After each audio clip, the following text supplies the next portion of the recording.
Hi everyone, I'm Andrea Hood, and today I'm going to teach you how to make a gluten-free pizza in under 5 minutes. So a real quick, easy recipe for you to do any time of day that you get hungry and you need a quick snack. So let's get started. For starters, I already preheated my oven to broil. I put it on the low broil setting, and that just that allows the pizza to cook really quickly and kind of brown up nicely. So I put it on the low broil setting. Secondly, we're going to be using this Good for Life brown rice tortillas that are wheat and gluten-free. You can find these in the frozen aisle of your supermarket or grocery store. I used a different brand a couple weeks ago, and I'm trying these ones out today that are, well, I tried them out earlier, and they're actually really quite good. And there's only a couple ingredients in this one. Brown rice flour, filtered water, and just a few other things. So I'm pretty happy with this brand, and they only cost, I think it was either $2.99 or $3.99 for 6 of them, so not too bad. So I already have one of those on my cookie sheet over here, and next I'm going to put on some tomato paste. This can of tomato paste, I believe, is 75 cents with one ingredient, tomatoes, which is nice. I chose this particular brand because it was the lowest in sodium. I like to stock up when I go to Trader Joe's or Whole Foods on organic tomato paste. However, my local store does not have organic tomato paste, so this is the traditional, just regular brand. There's my broiler setting saying it's done. So, you know, something to keep in mind when you go to Trader Joe's or Whole Foods to stock up, and they're not any more expensive. I think the Trader Joe's one's actually cheaper. So, interesting. So I'm just going to take a spoonful of the tomato paste, probably about a tablespoon worth, maybe a little bit more, and just going to rub it on my tortilla. Now, you could use traditional tomato sauce as well. However, it can kind of make your tortilla a little bit soggier and kind of cave in the middle. I'm going to put a little bit more. So maybe this is more like 2 tablespoons worth that you're going to want to use. I just kind of eyeball it, to be honest with you.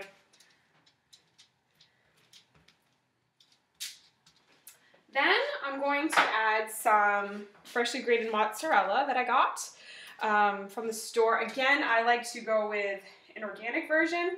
However, my local store didn't have any. So if you're lucky enough to live near a fresh cheese store or a Whole Foods, buy organic. And if you're not, then conventional will do. And then I'll talk to you a little bit in a minute about some topping options that you could do on this. Right now, I just kind of want to show you the basic. But something I always put on pretty much almost every single meal I eat is oregano, dried oregano. In the summer, I do have an herb garden, and I put fresh oregano on my pizzas and my soups, and I use them for marinade. I use oregano on everything.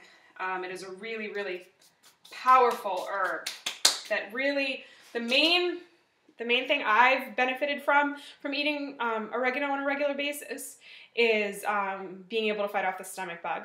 About 2 years ago, my whole family, practically all my friends, broke out in the dreaded stomach bug. I was sharing a drink with my brother like 2 hours beforehand, which I know is terrible. We shouldn't have done. 2 hours beforehand, before he ended up getting sick for like 3 days with the stomach bug, and I never got it. And I swear it's because I eat oregano all the time. So do a little bit of research on oregano, and I also have some information up on my blog about that as well. So I'm going to pop this in the oven. I'm going to set my timer for 3 minutes. I'm going to check it after 3 minutes. Sometimes it needs a little bit longer, but sometimes 3 minutes does it fine. Excuse me. So next I wanted to talk to you guys about some different options that you could put on your pizza. For starters, if you're dairy-free, you could always put on some nutritional yeast on the pizza instead of cheese, which is a really great option. I love this stuff. I put it on popcorn, kale chips. Oh, it's so good. So it's loaded with all the B vitamins, which is really, really good, and which is something that a lot of vegetarians and vegans lack from their diet. So this is a great little substitute. It has like a cheesy flavor. It's really good. You just sprinkle it on. Another thing that I always put on my pizzas, a lot of times, I make pizza about once a week. A lot of times I caramelize up an onion and a couple garlic cloves and on the stovetop, and I throw in a couple mushrooms. So that's another thing you could put in is, some garlic, onion, and mushrooms, because it just kind of adds this nice little sweet flavor to your pizza and gives it some extra nutrients. Something else you could put on there is if, you had some ground beef or chicken. Like yesterday, I actually made some a chicken soup, and so I have some leftover shredded chicken. I could have put that on my pizza if I wanted to. Just giving you guys some different topping ideas. In the summer when fresh peppers and zucchini are in season, you could put some of those on top. Anything to kind of boost the nutrition value of the pizza. Also, you could serve this, if you're serving this for dinner and you need something a little bit more, you could always serve it with a side salad or some roasted vegetables, something else that only takes, 5 minutes to put together. This would be a really fun recipe to cook for families with children. Everyone wants, a different topping. This one wants beef, this one wants peppers, this one wants nothing but cheese.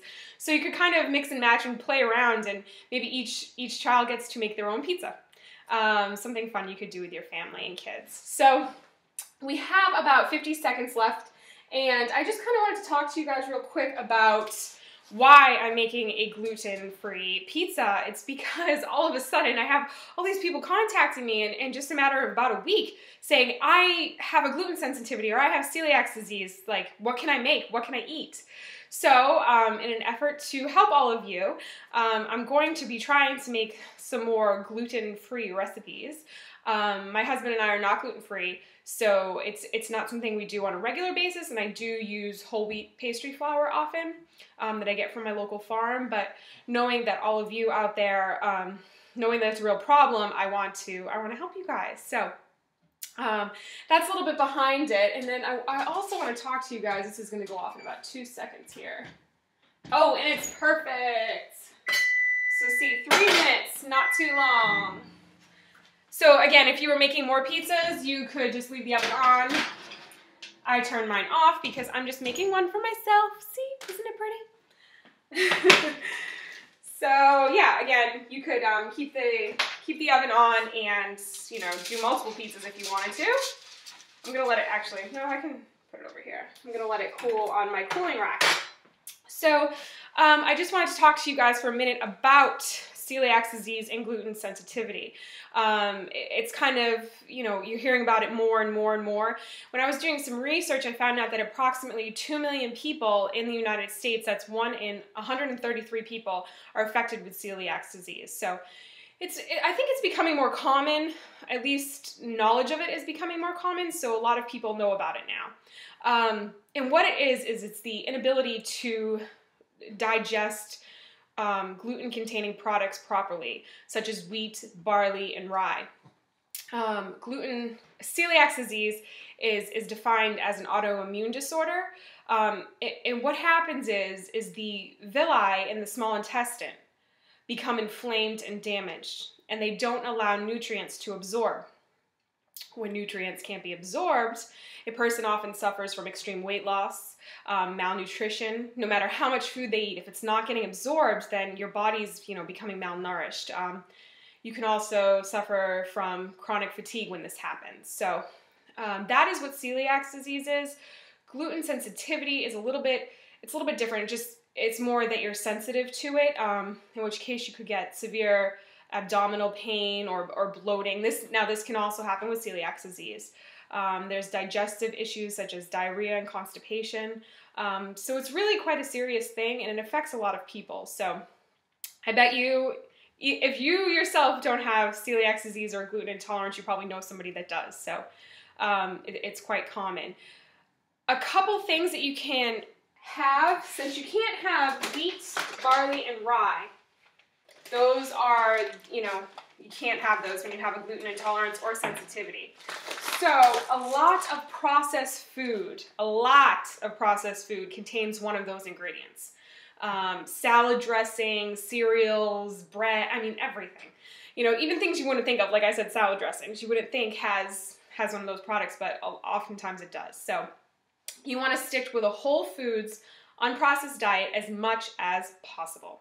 So eat a lot of fruits and vegetables, eat grains, whole grains that you can eat, such as quinoa, which I store in a little jar here. That's a fun little whole grain. I'm trying to show you guys. Hopefully you can see that. Then brown rice is also one that you can have that doesn't affect celiac disease or gluten sensitivities, as well as millet. So these are 3 whole grains that you can have in your diet that your body can process when you have a gluten intolerance. So I hope you guys find that a little bit helpful. Like I said, I'm going to try to make some more recipes that you know, you can all have, because I want everyone to be able to enjoy good home-cooked food. So, and as you can see, I'll give you a glimpse here at my pizza. It came out yummy looking, and I can't wait to eat it. So here it is. So less than 5 minutes. I mean, what does it take? About a minute to put together and about 3 minutes in the broiler. Not very long.